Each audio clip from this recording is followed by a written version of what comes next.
Hey guys, it's Abby.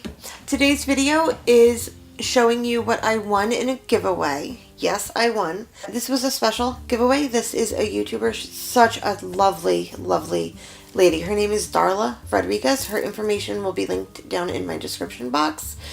She was doing a 12 days of Christmas giveaway. And what you had to do was every day you watched the video. She showed you what she was giving away and she asked you a question. So you answered the question, whatever it was for that day, and then you left her an email, an Instagram at, Twitter, whatever. So if you won, she had a way to get in contact with you. She did it once a week. She would announce all the winners, and I won on week 2. I won what I think was the best prize. It is the Dose of Colors limited edition collector's Mickey eyeshadow palette. I checked online. It was sold out. I don't know if they're getting it back in stock. It'll be linked in my box.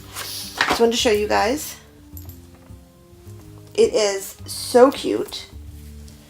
It has 6 eyeshadows and a highlight. And it's a beautiful highlight. It's actually my favorite color. It's similar to the color that I'm wearing now. I have the Ofra and Nikki Tutorials highlight on today. But look at these colors. I have a hard time when I get new makeup touching it because I want it to stay beautiful. But just for you guys, I'm going to do some swatches. I think I'm going to swatch the highlight, the shimmer shades, and one matte for you guys. I know that you can't tell much by how palettes and eyeshadows and products swatch. It's all about how they perform in the eye. But these colors are stunning. Absolutely stunning. I cannot wait to create a look with this. So I just wanted to thank Darla, and I want anybody who's watching this, go check out her channel. She does a lot of great reviews. She's a sweet woman. She's also on Instagram. So am I. That will be linked down below. Thank you for watching my video, and if you enter giveaways, I hope you win. Wishing you luck. Thanks, guys.